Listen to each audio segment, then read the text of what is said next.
मैं पार्लियामेंट में अपने निदेशक पद पर हूँ।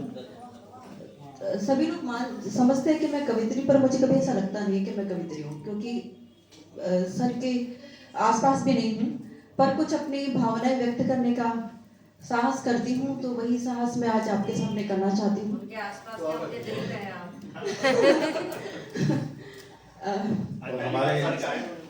हमारे ओम प्रकाश जी भी जो हैं राज्यसभा में जॉइंट डायरेक्टर की पोजीशन पर हैं और उनकी धर्मपत्नी भी उन्हीं के साथ हैं राज्यसभा में। तो ऑफिस में भी साथ साथ और घर में भी साथ साथ और पूरा घर जो है काव्यमय है। चलिए स्वागत। जी धन्यवाद। साथियों, अभी हम सभी ने अभी अखबारों में या समाचारों में मणिपुर के बारे में बहुत सुना होगा। तो मेरी ये कविता मणिपुर के शिकार हुए जो राहत शिविर में लोग रह रहे हैं उनके दर्द को बयां करती है, उनकी भावनाओं को उड़ेलने का मैंने प्रयास किया है। आपका आशीर्वाद चाहूंगी। कविता का शीर्षक है राहत शिविर के लोग। बन गए हैं सुख दुख के साथी इस राहत शिविर के लोग। कुछ देर गम को भी भुला लेते हैं जब आता है कोई नया मेहमान शरणार्थी बनकर। शायद कम लगता होगा अपना दुख दूसरे का सुनने के बाद। बहुत चुनौतीपूर्ण था गाइडिल्यू के लिए इस सफर को तय करना, जो 9 महीने की गर्भवती है।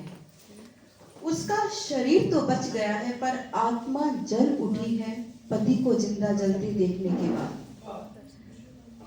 शिविर के एक कोने में आदिल उदास बैठा है चुपचाप, याद कर रहा है वो स्यारा जब अम्मी को गोली मार दी गई थी। उसके कानों में गूंज रही है वे चीखें जब वो गिड़गिड़ाई थी आपा को बख्शने के लिए। शिविर से कुछ दूर यहीं पर एक गांव बसा करता था, जहां फलता फूलता था सामाजिक ताना बाना, पर अब भस्म हो गया है वो भी सामाजिक सांप्रदायिक हिंसा में।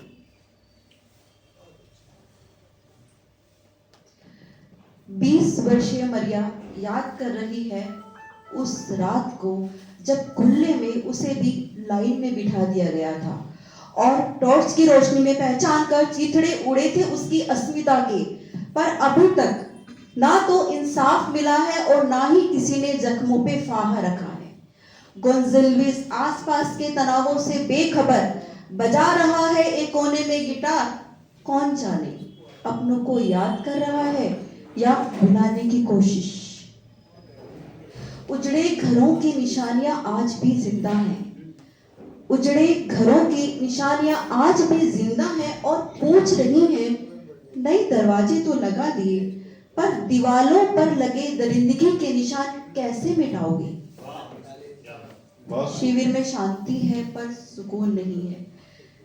शिविर में शांति है पर सुकून नहीं है, क्योंकि दंगाइयों का ना तो कोई धर्म होता है, ना जाति और ना ही कोई ईमान। वे तो बस धकेल देते हैं मासूमों को हिंसा की आग में, पर तकलीफ में सिर्फ आम लोग हैं, सिर्फ आम लोग हैं। धन्यवाद। बहुत बहुत धन्यवाद।